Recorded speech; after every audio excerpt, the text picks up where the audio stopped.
नामजप के प्रताप से श्री ऋषिकेश वस्त जी का असाध्य रोग ठीक हो गया।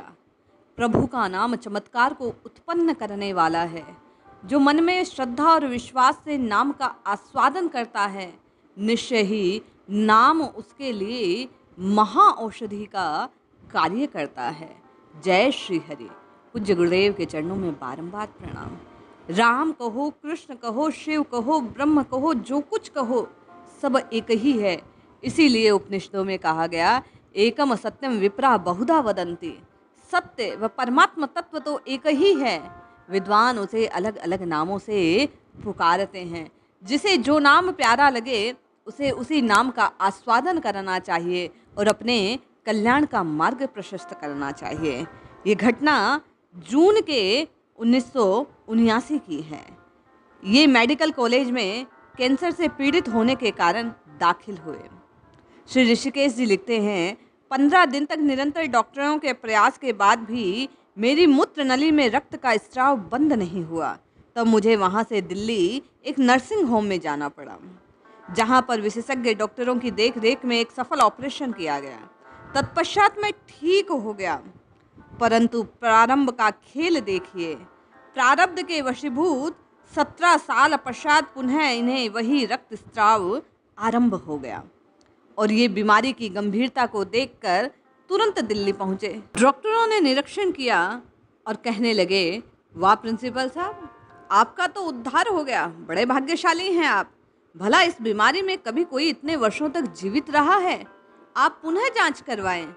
एक्सरे, ब्लड शुगर, बीपी, हृदय इत्यादि की जांच करवाई गई। शरीर की दशा अत्यंत गंभीर हो चुकी थी। ब्लड शुगर के साथ साथ पेशाब में भी शुगर की मात्रा असामान्य पाई गई। हृदय रोगी होने के कारण ईसीजी करवाया तो रिपोर्ट चौंकाने वाली थी। डॉक्टरों ने कह दिया, रिस्क नहीं ले सकते, हो सकता है आप मेज पर ही रह जाएं। अतः आपकी पत्नी और बच्चों से की सहमति अति आवश्यक है। संयोग कहिए, मैं यह अनुमति अपने परिवारजन की प्राप्त न कर सका किसी कारण से। एक अन्य डॉक्टर ने मेडिकल कॉलेज रोहतक या ऑल इंडिया मेडिकल इंस्टीट्यूट में ऑपरेशन कराने का परामर्श दिया। अतः मैं निराश होकर अपने घर लौट आया। अगले दिन मैं मेडिकल कॉलेज रोहतक पहुंचा।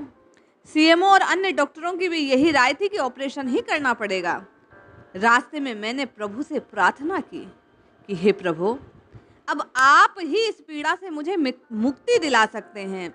मेरी अंतरात्मा ने निर्णय किया है कि मैं सर्वशक्तिमान अर्थात आप परमेश्वर की शरण लेता हूँ। आप ही मेरा इलाज करो। मैंने अपने पुत्र से कह दिया कि मुझे वापस घर ले चल। फिर तो भगवत कृपा से कार में बैठने के पश्चात मैंने अनुभव किया कि मृत्यु का भय मेरे मस्तिष्क से जैसे लुप्त हो चुका है। डॉक्टरों ने लगभग 1 माह जीने की बात बतलाई। डॉक्टरों की इन संभावनाओं के शब्द बार बार मुझे याद आ रहे थे। सोचा कि 1 माह ही संसार में रहना है तो क्यों ना, जैसा संत महात्मा कहता है, अपना अंत सुधार लूं। और मैंने 1 महीने तक भगवान नाम के जप करने का संकल्प मन ही मन कर लिया।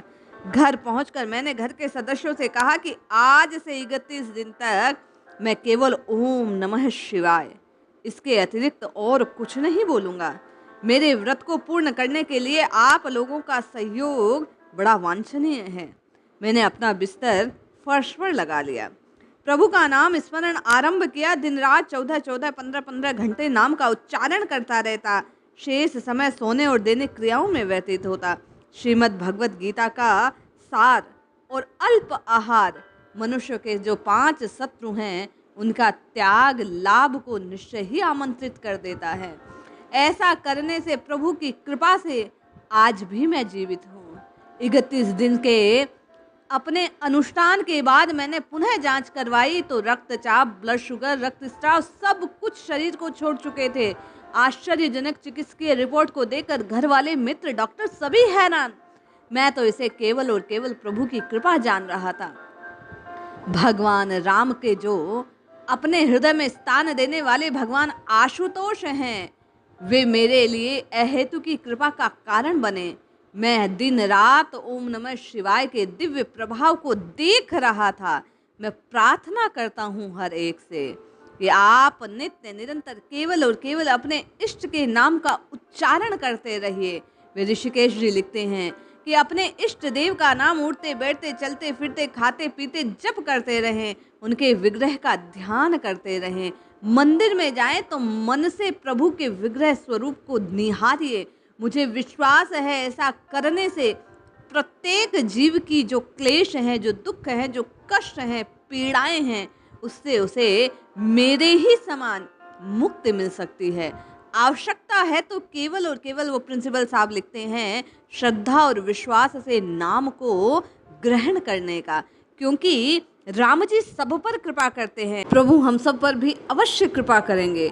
इसलिए जपिए जपिए जपिए, नित्य निरंतर केवल और केवल प्रभु का नाम जपिए, इष्ट नाम को पुकारते रहिए, जपते रहिए, कल्याण अवश्य होगा। जय श्री हरि।